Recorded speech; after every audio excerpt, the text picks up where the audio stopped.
Okay, I'm back. So basically, I did about 3 or 4 different layers for archiving and for an actual piece. That's not enough. You want way more. Because as of this point, after like a couple of weeks, the oil paint will actually bleed through. Because oil paint loves to break down anything it comes in contact with. That's why you want to seal anything you're going to be using as a support. So, right now, got this sled here. We got the paint. Okay. Because this has been sealed, I can take my finger, do this, and the graphite will not smear. Okay. So right now we can start glazing. Um, there's a je ne sais quoi to glazing so that you can actually seal in a limited sealed support like this so that you can seal in with highly corrosive accelerants in your paint so it turns into an actual a sealant there with transparent colors. That's what I like to do. So I'm going to go in with basically uh, face colors right here, and I'll start blocking in the actual base colors for the face and everything else. And then I'll let that dry for like, I don't know, 12 hours because it has like accelerants in it that are highly flammable.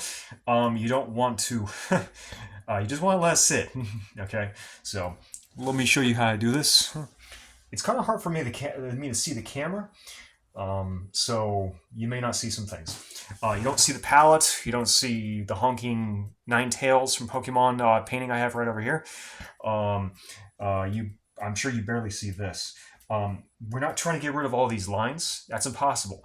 If you're actually doing something that actually requires like an actual like a finished piece, all these lines right here, these construction lines, they won't be there. This is just a quick show how to show people how I do things. Okay, so you just block everything in. It's very simple. Most people think that you have to use the ancient the great painters. They never did went right into oil painting like you see some of these YouTube people do. They never went directly into just painting. They spent months drawing their paintings out, just drawing them out. And then they drew them on wherever, like say a Sistine Chap or something. They drew in graphite or charcoal what they were going to be doing, and then they started applying glazes. Everything was tightly controlled. Unlike all these, these YouTubes, some of these YouTube masters are really good. They can make something look like a finished. They don't need to use construction lines or anything else. But the greats did because they didn't want any errors because paint was expensive back then, like really expensive. And as you see right now, it's getting rid of some of the blackness on my lines, and that's okay. I mean, as at this point, your lines are just guidelines, just to make sure. And because I'm using a transparent color, I will never lose them. You never lose your base. If you go in with just paint and with an idea, okay, you need years to hone that style of painting. Otherwise, you're going to be suffering. Okay, an actual like a master of mangaka. Okay, of actual producing like old school anime and like slides for manga and stuff like that. They did just like this. They used a different type of paint. Gotch. I'm gonna be crucified by people hearing me say that. I don't know how to pronounce it. Um, but they did the exact same setup as this: line art, then paint, and then just kept layering on paint with more and more opaque settings. This is transparent. Opaque paint, basically you can't see through. Transparent paint, obviously it's transparent, you can. So at this stage, I want the paint to be transparent. I want it to stain everything with a base color, the base skin color. And then I go in with, like, say, darks. Oh, let me show you. Yeah, oh, you. So I'm going to show you basically, if I were going in with just carbon black here, let me show you how that would look. This is without accelerant or anything. This is carbon black. So if I lose a line, now obviously I don't want to do this right now because it's still wet.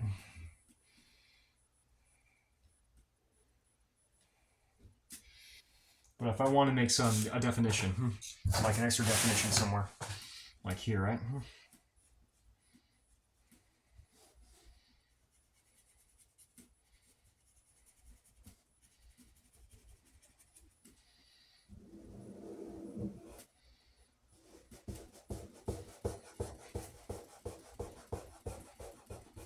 What I'm doing is I'm burnishing in the actual line of coat paint, basically.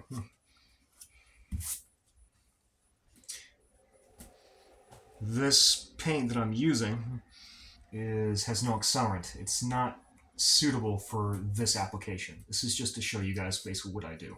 Basically, if I was actually going to do this for an actual finished piece, it'd be way different.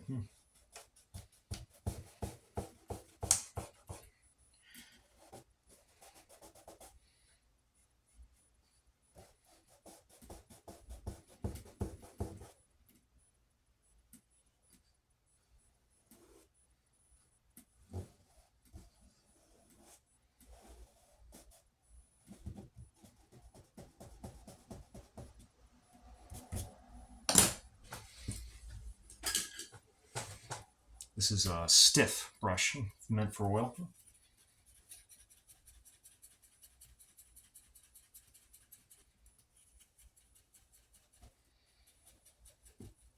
Notice the line right here?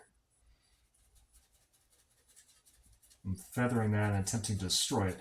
If you can't feather a line like this, like in graphite, you simply add more paint. I added more paint to this. That. You can shade paint, especially black and white paint, just like you can charcoal and graphite. Just like it. In fact, it's really fun.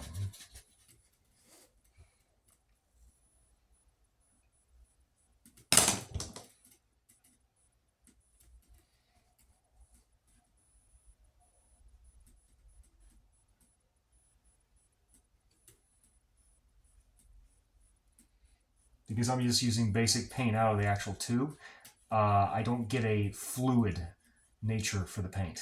So therefore, this is really rough. As I say again, I would never do this for one of my finished pieces. I'm just showing.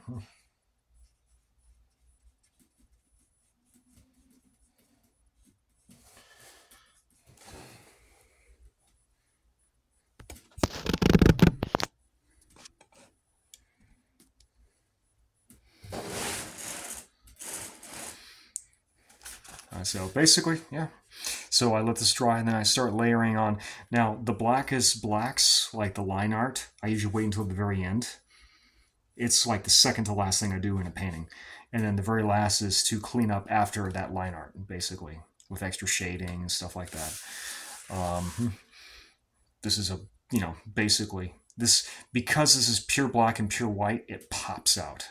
So you want to go for this style, especially when you're trying to convey something. Contrast is very, very important. You can't just slather a couple of colors in and expect the composition to work. Even if you have a good composition, even if you have a great composition, like it looks like a Michael Bay movie poster. Look those up. They're very popular. Okay, because they're perfect compositional pieces. Okay. If the colors aren't right and they don't provide contrast between each other, your eyes won't know what to look for. They won't know what to rest on. So therefore, it seems busy, basically, in the composition. It won't be striking at all. It won't be a strikeable pose. So with this, first off, before anything else, your composition it usually starts with a black and white piece. Usually that's charcoal or graphite. And you figure out exactly the composition, and then you decide how to separate each composition. So the hair here, the hair of this character is the barrier, and this line right here, this separates this character from this character that's peeking out on the side. Again, this is just me doodling, okay? But it's these type of things. You can make a completely piece of crap composition look amazing if you make sure your contrast and your colors are properly attuned for what you're trying to convey. Okay? It's very important that's one of the most important things. aside from composition, that is the most important thing. Is your ability to um, convey multiple different targets uniquely, basically.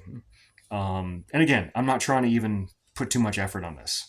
Uh, it's just something for a friend, Paul. There we go. I'm done.